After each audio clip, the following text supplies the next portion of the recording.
His lawyer leaned in and whispered 5 words, just 5. And Michael Reeves's face, that confident, self-assured face I had watched across dinner tables and conference rooms for more than a decade, went completely pale. His hand froze mid-signature. The papers he had been so eager to claim trembled slightly beneath his fingers. And me, for the first time in years, I smiled. But I'm getting ahead of myself. Let me start from the beginning, because you need to understand how we arrived at that moment. How a woman most people thought was finished had actually been waiting longer than anyone realized. My name is Clara Jennings. I'm 36 years old, and until recently, I was married to Michael Reeves.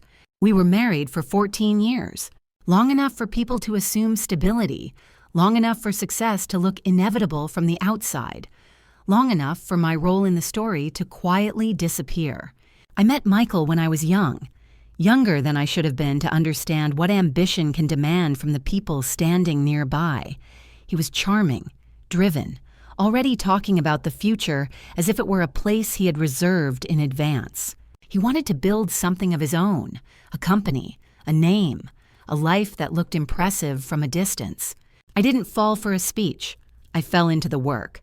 Paperwork, numbers, permits, schedules. The unglamorous parts that turn ideas into something real.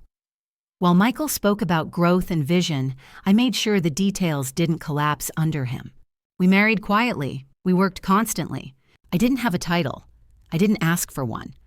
I handled the things that needed handling. I solved problems before they reached him. I made sure the structure held while he stood at the front of it.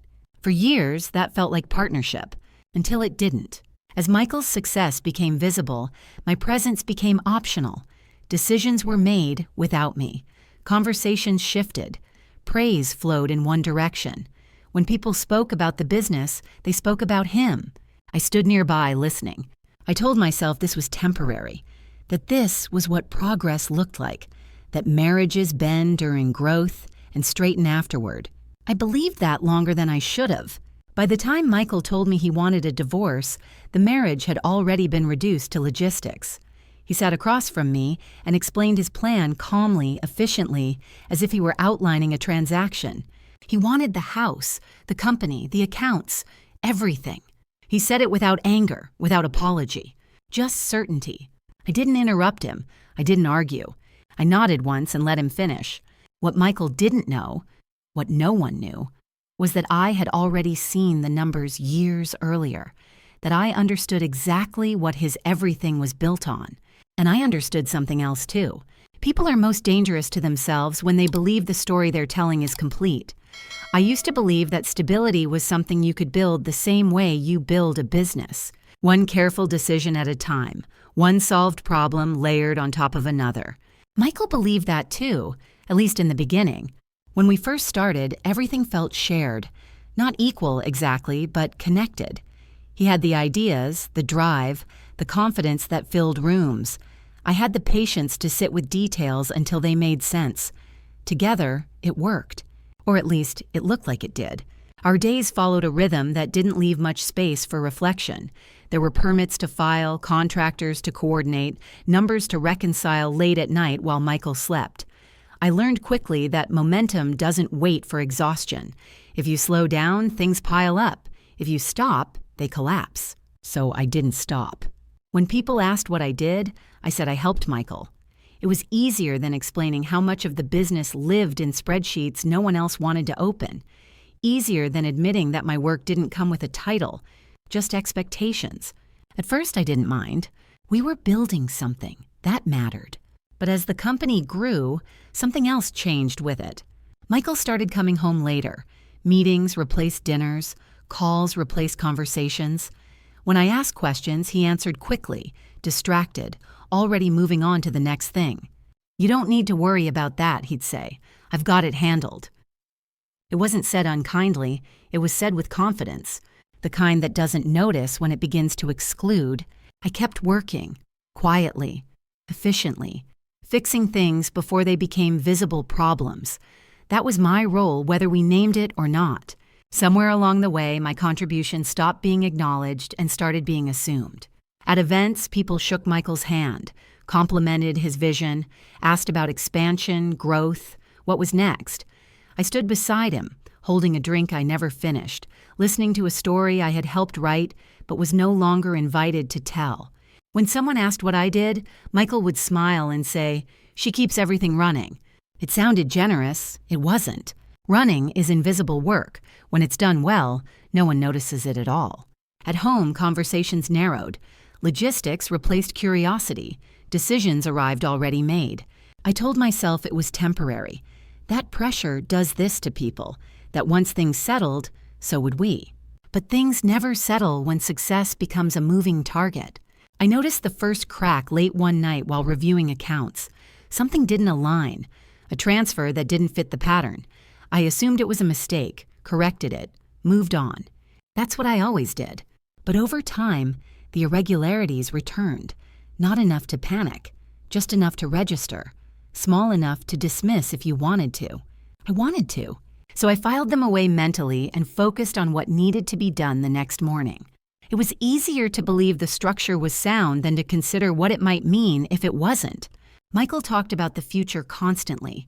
Bigger projects, better locations, a lifestyle that matched the image he had cultivated.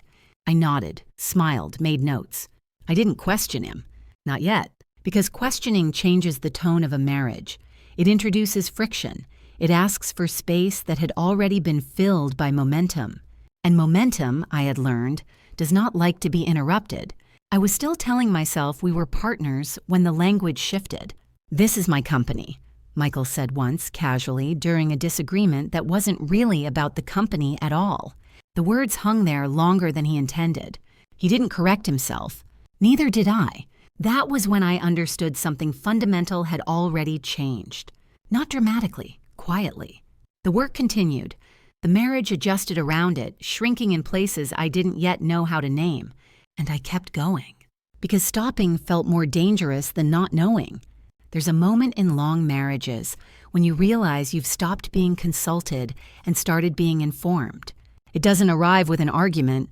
It arrives with a sentence already finished.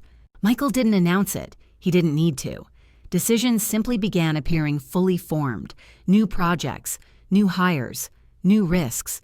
I learned about them the way other people did, after the fact. At first, I told myself this was efficiency, that he was protecting me from stress, that someone had to keep things moving without hesitation. But efficiency has a sound, and this wasn't it. This was dismissal disguised as confidence. I still handled the accounts, still reconciled numbers late at night, still caught errors before they grew teeth. But my questions were now interruptions, not contributions. "Trust me," Michael would say, already reaching for his phone. Trust became the answer to everything. Trust is a convenient word. It sounds generous. It shuts down conversation. It implies doubt where there is simply responsibility. I stopped pushing. Not because I agreed, but because resistance required energy I no longer had room to spend. At events, people began asking Michael about his sacrifices, his long hours, his vision, his risk tolerance. No one asked about the infrastructure, about the quiet systems that kept everything upright. I smiled when appropriate, learned when not to speak. It wasn't humiliation exactly. It was erasure. At home, the shift was more subtle. We still shared a bed, still shared meals, but we no longer shared curiosity. Michael spoke in summaries now, not stories. I learned to recognize the difference between conversation and reporting. When I talked about my day, he listened the way someone listens while waiting for their turn. Eventually, he stopped waiting. The nights grew quieter, not peaceful, just empty of intention. We existed in parallel, orbiting the same responsibilities without touching them together. I noticed that I was managing not just the business, but the emotional temperature of the house, choosing when to ask questions, when to stay silent, when to smooth over friction before it became visible. That kind of awareness is exhausting. Still, I didn't name it. Naming things changes them. The first time I felt truly outside the marriage was during a dinner party. Someone asked how we managed to grow so quickly without outside investors. Michael laughed and told a story about risk-taking and intuition. The table leaned in. The story grew. I waited for the part where he mentioned the contingency plans, the nights spent restructuring debt, the decisions made quietly to keep the appearance of growth intact. He didn't mention any of it.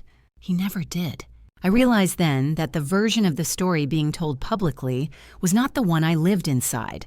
And worse, that he believed his version more than mine. That night, after everyone left, I stood alone in the kitchen, rinsing glasses that hadn't needed refilling. Michael was already in bed, scrolling through his phone, the glow reflecting off his face. I almost said something. Almost. But words require an audience that's still listening. Instead, I went back to my laptop. That was when I started noticing patterns I had previously chosen not to see. Accounts moving in unfamiliar ways, liabilities layered too closely together, decisions made for speed, not stability. Nothing dramatic. Just enough to suggest that the structure was no longer being reinforced, only decorated. I didn't panic. Panic is loud. It attracts attention. I kept working. But I started copying files, saving statements, not out of fear, out of habit, the same habit that had always kept things from collapsing.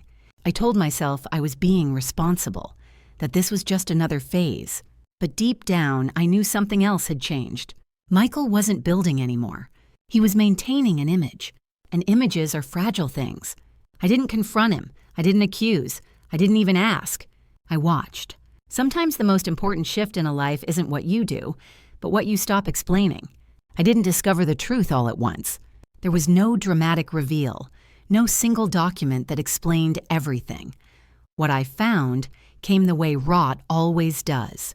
Quietly, beneath the surface, in places no one checks unless they're already uneasy. It happened on an ordinary night. Michael was out late again. I didn't ask where he was going. That question had stopped producing real answers months earlier. I made dinner for myself, cleared the dishes, and opened my laptop the way I always did. Routine is dangerous. It convinces you that what you're doing is normal. I was reconciling accounts when I noticed a transfer that didn't belong. Not large, not alarming, just misplaced. I traced it back, expecting a clerical explanation. Instead, I found another, and another. Patterns reveal themselves when you stop assuming they're accidents. I stayed up longer than I should have, not because I was panicking, but because curiosity had replaced trust. That was new. I followed the numbers slowly, carefully, the way you would if you didn't want to wake someone sleeping in the next room.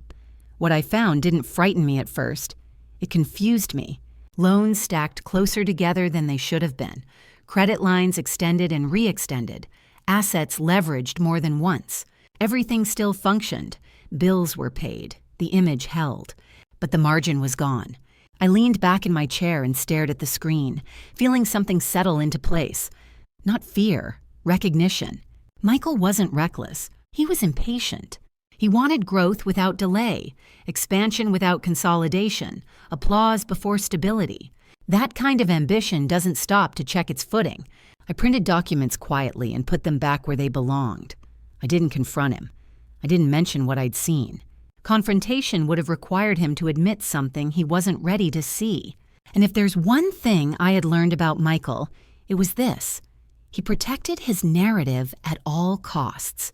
Over the next weeks, I paid closer attention. I watched the way he spoke about money. Confident, dismissive, certain. I noticed how he avoided specifics, how details irritated him now. He preferred conclusions.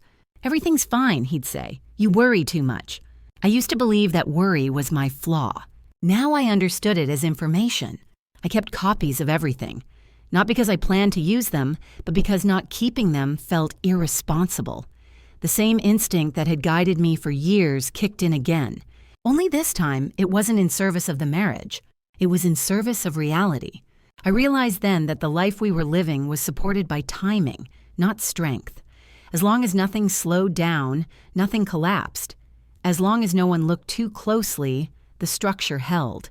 Michael believed speed was protection. I knew better. Speed hides cracks. It doesn't fix them. I still didn't say anything. Not because I was afraid, but because I was thinking. About leverage, about responsibility, about what would happen if things stopped moving forward, and about my own position in all of it. I had never mixed my personal savings into the business. Not deliberately. It just never seemed necessary.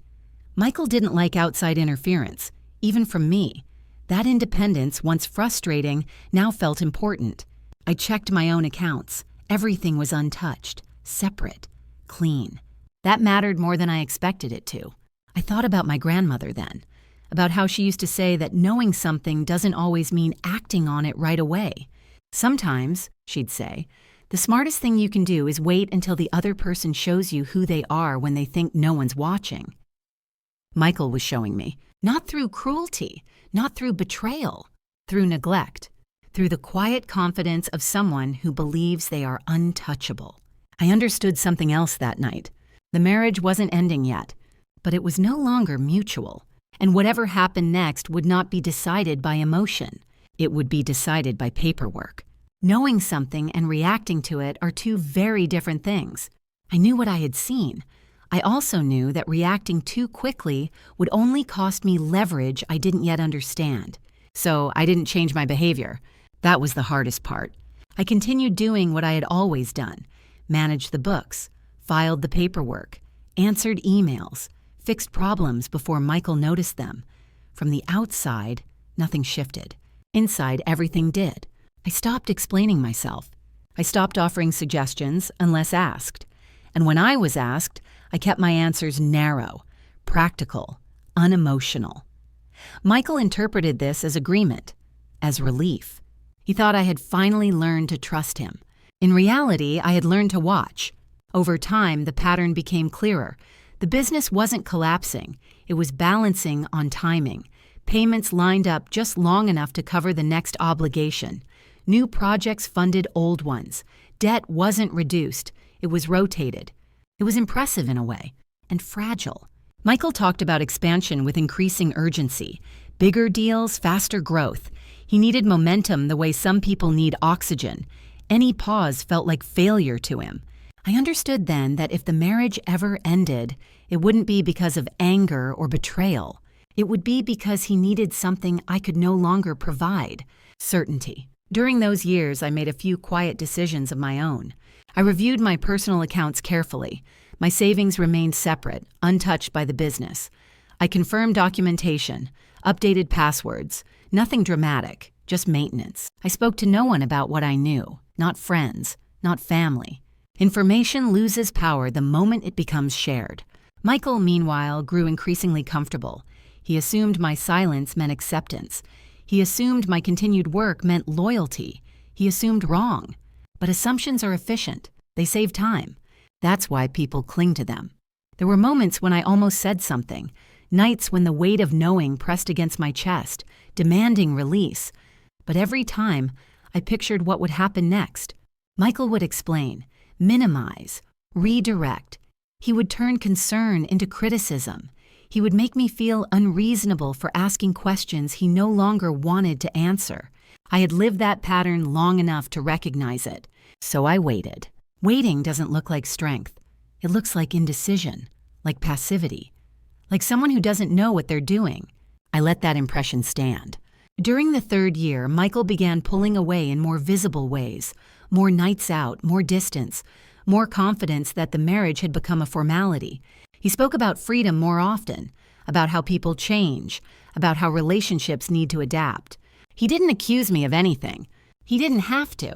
By then, he had already moved on emotionally. He just hadn't completed the paperwork yet. I prepared quietly. I organized documents, made copies, stored them in places Michael never checked. I learned the language of marital liability, not because I planned to use it, but because I wanted to understand it. Understanding changes the way you listen.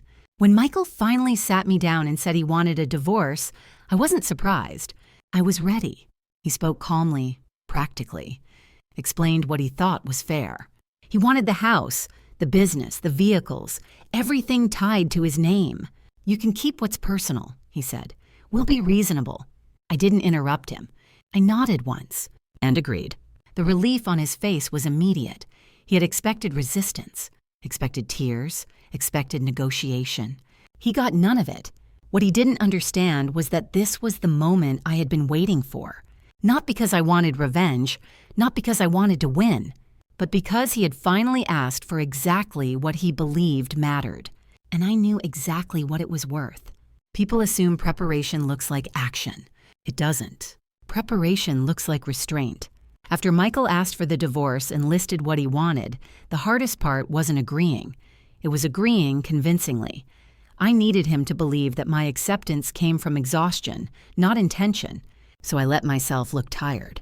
I moved more slowly, spoke less. When friends asked how I was doing, I said I was overwhelmed. That part wasn't even a lie, just incomplete. Michael interpreted my quiet as surrender. It made him generous. He offered timelines, suggested mediators, spoke about how we could make this clean. He told people I wasn't fighting, that I understood he had built everything. I didn't correct him. I hired my lawyer 2 weeks later. Her name was Evelyn Shaw.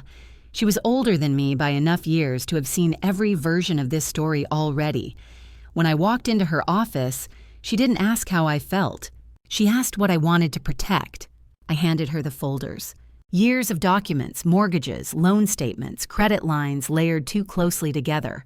A business that looked impressive until you traced the obligations backward. She didn't interrupt while she read. After nearly an hour, she looked up at me. "You've known about this for a while," she said. "Yes." "And you didn't say anything?" "No." She studied me for a moment longer, then nodded. That was wise. We didn't talk about revenge, or fairness, or teaching anyone a lesson. We talked about structure, about liability, about what happens when someone asks for ownership without understanding responsibility. Evelyn explained the law carefully, how assets and debts are tied together, how accepting one often means inheriting the other, how paperwork doesn't care about confidence. "What do you want?" she asked again. "I want to walk away clean," I said, "and I want him to take what he asked for." She smiled slightly. "Then we don't fight," she said. "We let him win." The mediation sessions were almost easy. I showed up looking uncertain. I asked for very little. A modest cash settlement, shared custody, my personal belongings. Michael's lawyer raised an eyebrow more than once, suggested audits, clarifications, due diligence. Michael shut them down. "No delays," he said. "I know what I'm doing." Every time he said it, Evelyn wrote something down. I said nothing. Michael grew more confident with each session. He spoke openly about his plans once everything was finalized, about travel, about freedom, about how hard this must be for me. I nodded. I didn't argue numbers, didn't ask questions, didn't request revisions. The less I asked for, the more reasonable he felt. By the final mediation, he was almost cheerful. The agreement was straightforward. Asset transfer, settlement terms, custody schedule. Attached to it was an addendum, a detailed disclosure of liabilities associated with each asset, mortgages, business debt, lease obligations, personal guarantees. Standard language, clear, legally necessary. Michael never read it. He didn't need to. In his mind, the story was already finished. Evelyn asked once quietly, "Are you sure you're ready?"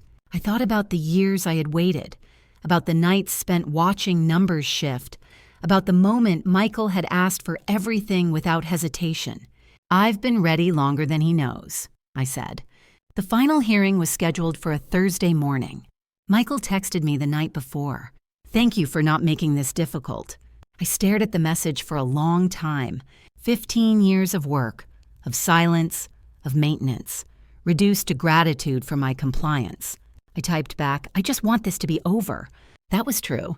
What I didn't say was that it already was. All that remained was for Michael to sign his name to the version of the story he believed in, and for the paperwork to tell the rest. Thursday morning arrived without drama. No sense of finality, no weight in the air. Just the steady rhythm of a courthouse beginning another ordinary day. Michael arrived early. Of course he did. He stood in the hallway outside the courtroom, relaxed, phone in hand, already halfway somewhere else.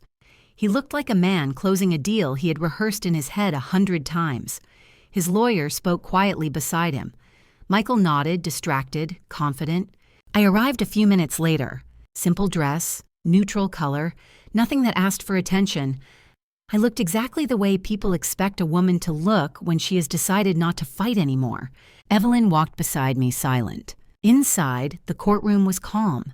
Wood benches, papers being arranged, the low murmur of voices that had learned not to carry. The judge entered. We stood, we sat. This was the final hearing. No arguments, no testimony, just confirmation. Michael's lawyer spoke first. His voice was smooth, professional.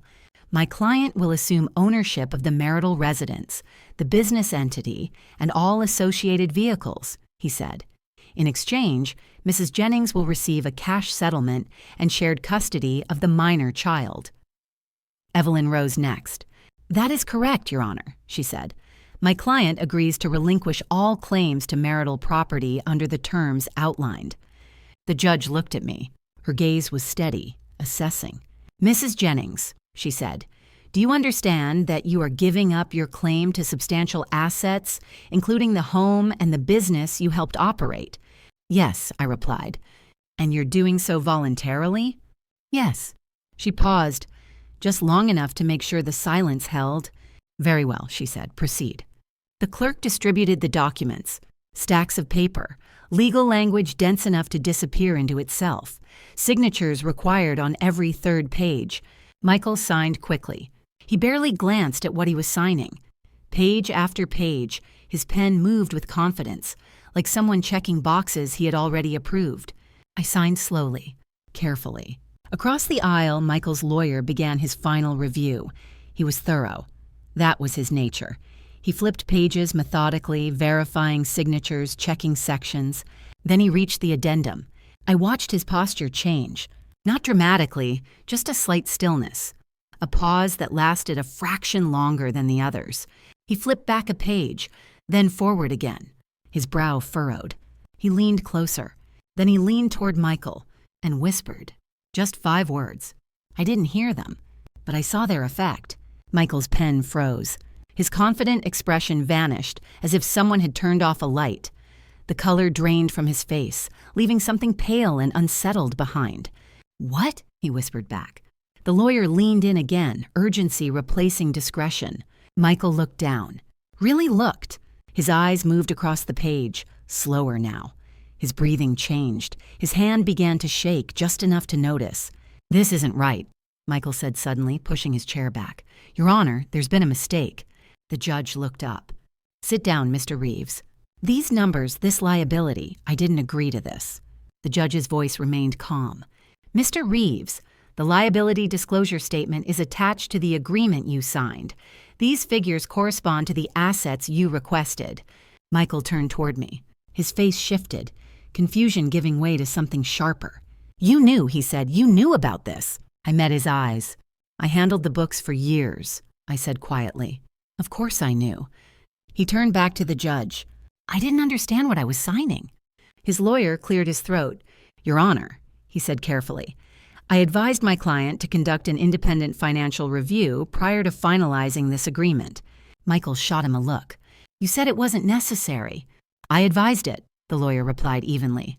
My client declined and signed a waiver acknowledging that decision. He handed the document to the judge. She read it, briefly, then looked back at Michael. Is this your signature?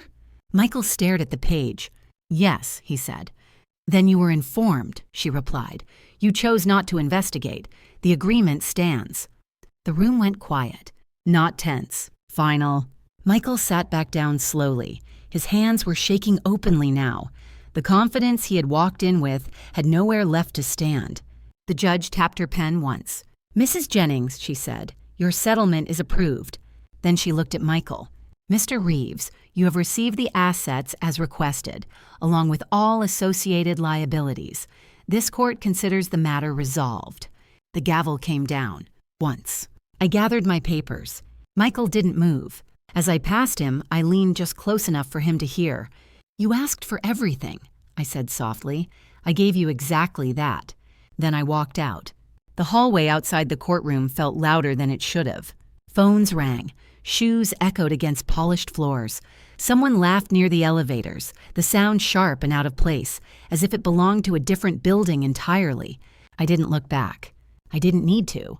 Behind me, I could already hear Michael's voice rising, confused, urgent, trying to rewind time with volume. His lawyer responded calmly, the way someone does when every explanation has already been given in writing. Evelyn walked beside me in silence until we reached the doors. It's done, she said finally. I nodded. Outside, the air was cool, ordinary. No sense of justice being served, no release, just a morning continuing as if nothing important had happened. I stood on the steps for a moment, adjusting the strap of my bag, letting my body catch up to the fact that the waiting was over. At home, the apartment was still. No tension lingering in corners, no footsteps to anticipate. I set my keys down and stood in the kitchen longer than necessary, noticing how quiet it was when nothing needed managing. My phone buzzed. A message from Michael. "We need to talk." I placed the phone face down. An hour later, another message. "This isn't what I agreed to." I didn't respond. By evening, the messages stopped. Later, I heard what happened after I left. Michael argued with his lawyer in the hallway, accused him of incompetence, claimed he had been misled, demanded to know how this could have happened without him noticing. The answer, of course, was simple. He hadn't wanted to notice. That night, the woman he'd been seeing moved out. Quietly. Efficiently. No confrontation. No explanations. She packed what fit in her car and left the rest behind, including the version of the future she had assumed was already paid for. By morning, her presence was gone. The house, his house, felt too large without an audience. Over the next few days, the calls began. Banks, vendors. People who once spoke casually now spoke carefully. Payment schedules were reviewed. Accounts flagged. Language shifted from optimism to procedure. Michael tried to sell the house. But houses that owe more than they're worth don't sell. They stall. They sit. They wait for numbers to change that never do. Agents suggested options. Words like short sale and restructuring entered the conversation. None of them sounded like victory. The business followed quickly. Projects slowed. Invoices went unpaid. Momentum evaporated. I heard about all of it secondhand. From people who didn't know what to say and said too much instead. From voices carrying a mix of curiosity and pity, both of which I found equally unnecessary. "How did this happen?" they asked. I never answered. I didn't need to correct the story. At home, life adjusted quietly. Our child noticed before anyone explained anything to him, not because I said something, but because children notice patterns adults pretend not to see. One evening, while we cleared the table, he said, "Dad doesn't sound like he knows what's happening anymore." I paused. "He always sounded sure before," he continued. "Now he just sounds angry." I nodded. "That happens sometimes," I said, "when people confuse confidence with understanding." He accepted that. A few days later, Michael came to the apartment. I watched through the peephole before opening the door. He looked thinner, not sick, just worn down. His suit was wrinkled. The watch was gone. "I didn't know it was this bad," he said immediately. "I made mistakes." "Yes," I said. "Can we talk?" he asked. "Maybe we can figure something out." I looked at him for a long moment. At the man who had asked for everything without hesitation. At the man who was now standing in the doorway asking for help without knowing how to name it. "There's nothing left to figure out," I said. I closed the door. He stood there for a while afterward. I know because I watched. Then he left. That night, after the apartment had settled into its usual quiet, I sat on the couch and realized something simple. I wasn't relieved. I was done. And being done didn't feel like victory. It felt like space. The collapse didn't announce itself. It arrived the way most consequences do, incrementally, quietly, disguised as inconvenience before it revealed itself as permanence. At first, Michael tried to explain. To friends, to family, to anyone who would listen long enough to hear a version of the story where he had been misled, where numbers had shifted without his knowledge, where the ground had given way beneath him without warning. The problem was that explanations require credibility, and credibility erodes quickly when paperwork exists. The house became the center of it all. Mortgage statements arrived with increasing urgency, notices written in language that allowed for no interpretation. The tone moved from polite to procedural. Michael attempted to refinance. The bank declined. He tried again elsewhere. They declined too. A house that owes more than it's worth doesn't inspire confidence. It inspires risk assessments. The business followed the same pattern. Vendors stopped extending terms. Credit lines were frozen. Projects that had relied on constant motion suddenly required proof of stability. Michael had never liked audits. Now they were unavoidable. People began distancing themselves, not dramatically, but carefully. Invitations slowed. Calls went unanswered. The kind of absence that doesn't argue but still makes its point. Success is social. So is failure. I didn't watch any of it directly. Distance has a way of clarifying what proximity once blurred. At home, life adjusted into something quieter, not easier, just more honest. Mornings were no longer rushed by tension. No one checked their phone compulsively at the table. Silence returned, but this time it wasn't loaded with avoidance. It was neutral. Our child adjusted faster than I expected. Children don't need explanations as much as consistency. When the emotional noise stops, they recalibrate instinctively. One evening, he asked, "Is Dad going to be okay?" I considered the question carefully. "He'll figure out what he needs to," I said, "just like everyone else does." That seemed to satisfy him. I didn't correct the assumptions people made about me. Some believed I had been lucky. Others thought I had been ruthless. A few assumed I had known more than I admitted. None of it mattered. What mattered was that the life I was living now didn't require maintenance beyond my capacity. I enrolled in evening classes, not because I needed a new identity, but because I wanted to explore a version of myself that had been deferred too long. Interior spaces, light, proportion, the way rooms hold emotion without speaking. It felt familiar. I realized I had been doing that kind of work for years, just without acknowledgement. The apartment changed slowly. A chair moved closer to the window. Harsh lighting softened. A plant survived longer than expected. I stopped trying to make the space impressive. I started making it livable.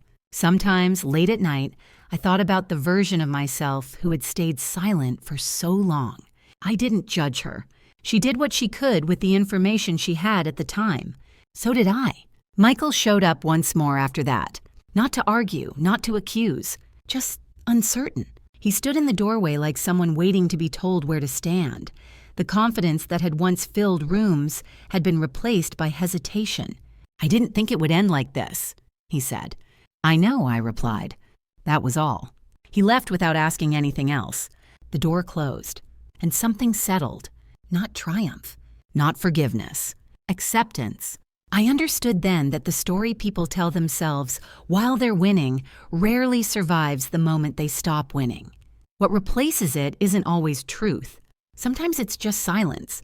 And silence, I had learned, can be instructive. Normal didn't return all at once. It arrived in pieces, in habits that no longer carried tension, in mornings that didn't feel like preparation for something going wrong. The apartment settled into its shape. Not because I finished arranging it, but because I stopped rearranging it. Things stayed where I put them. That alone felt like progress. Our days grew predictable. Predictability used to feel like stagnation. Now it felt like relief. Our child moved through his routines with less friction: school, homework, music playing softly from his room in the evenings. The sound wasn't loud enough to demand attention, just present enough to signal that life was continuing without negotiation. We stopped discussing Michael, not because it was forbidden, but because it no longer filled space between us. When his name came up, it didn't bring tension, just distance. I continued my classes. I learned that restraint in design isn't absence, it's intention. That what you leave out often matters more than what you include. Those lessons mirrored something I was already living. I began noticing how much energy I used to spend maintaining an image, not my own, but someone else's, protecting a story that no longer required my participation. Letting go of that responsibility freed more than time. It freed attention. Sometimes classmates asked what I had done before. I helped run a company, I'd say. It was true. I didn't explain that I had also held a marriage together long after it had stopped holding me. I didn't need to. The apartment became a quiet witness to small choices. A lamp replaced harsh overhead light. Curtains softened the edges of the room. A table moved closer to the window, not because it looked better, but because it felt right. I stopped asking whether decisions were justified. I asked whether they were sustainable. That question changed everything. There were moments when the past surfaced unexpectedly. A familiar street, a song in a store, a scent that carried memory without warning. But those moments passed. They didn't demand response. One evening, my phone buzzed with a number I didn't recognize. I let it go to voicemail. Later, I listened. It was Michael's mother. Her voice was quieter than I remembered. She said she hadn't known how bad things were, that she regretted certain words, that she hoped we could talk. I deleted the message, not out of anger, out of clarity. Some conversations are attempts to return to a version of the past that no longer exists. I spent the weekend repainting our child's room. He chose the color, something lighter, but not white. We tested samples, laughed when they looked different at night, sat on the floor eating takeout, hands smudged with paint. It felt important, not because it symbolized anything, because it was ordinary. I started redefining success quietly. It wasn't growth or recognition or proving anything to anyone. It was sustainability. It was living without borrowing from the future to justify the present. At night, after the lights were off, I sometimes thought about what Michael told himself now, what story he needed in order to sleep. I hoped it didn't require blaming me, but that hope didn't keep me awake. Nothing did. Our child started talking about the future, not with urgency, but curiosity. What if I studied design, he asked one evening, or architecture? I smiled. You don't have to decide yet, I said. You can explore. He nodded. That felt like the right answer. People often ask if I regret waiting so long. If I wish I had acted sooner, I don't. Timing isn't about speed. It's about readiness. And when I was ready, I didn't rush. I just stepped forward. There wasn't a moment when everything suddenly felt finished. No clear line, no sense of arrival. Things simply settled into place, the way dust does when the room stops being disturbed. I stopped waiting for a feeling that would tell me I was done with the past. Finished isn't how it works. The past doesn't disappear. It just changes weight. Some mornings, I still wake up early, not from anxiety, out of habit. I lie there for a few minutes listening to the building around me. Pipes shifting, a car passing outside, someone's radio murmuring through a wall. Ordinary sounds. They don't ask anything of me. That's why they matter. Our child leaves for school without much conversation now, not because he's distant, but because he's growing. He grabs his bag, checks his phone, forgets his water bottle. I remind him. He sighs. Normal. On the kitchen shelf sits a small wooden box that once belonged to my grandmother. Inside are recipe cards, edges softened by time, handwriting steady and unhurried. I never moved it. Some things don't need rearranging to belong. Sometimes I open it without intending to cook anything, just to see her handwriting, to remember that certainty can exist without urgency. She never rushed. Neither do I anymore. The paperwork is filed away. The accounts remain untouched. Knowing they're there is enough. Security doesn't announce itself. It hums quietly, like electricity in the walls, useful only when you stop thinking about it. I don't think about Michael often. When I do, it isn't sharp. It's distant. Like remembering a house you once lived in but wouldn't recognize now if you passed it on the street. I don't know how he's doing. I don't need to. That used to feel like power. Now it just feels appropriate. Some evenings after the lights are off, I sit on the couch with a book and realize I've read the same paragraph 3 times. Not because I'm distracted, but because I'm calm. My mind wanders without spiraling. That's new. The classes will end soon. I'll decide what comes next when they do. There's no urgency attached to that decision. I used to believe urgency was a virtue, that if you weren't chasing something, you were falling behind. Now I understand that stillness can be a form of progress. Nothing dramatic marked the end of this chapter. No final conversation, no apology that fixed anything, no speech about strength or resilience. Just days stacking quietly on top of days until I noticed I was breathing differently, until the future stopped feeling like something I had to defend myself against. I didn't win. I didn't lose. I learned where to stand. Sometimes, late at night, I stand by the window and look out at the city lights. Each one belongs to someone else's life, someone else's unfinished story. I don't envy them. I don't compare. I just notice. The world continues whether we're ready or not. That used to scare me. Now it feels neutral. Our child will grow up. I will get older. Things will change again. I'm not preparing for that yet. Preparation isn't always wisdom. Sometimes it's fear wearing a responsible face. Tonight, the sink is empty. The lights are dimmed. There is nothing I need to fix, nothing I need to prove, nothing waiting for me to fail. I turn off the lamp. The room settles into shadow. Tomorrow will arrive the way it always does, quietly,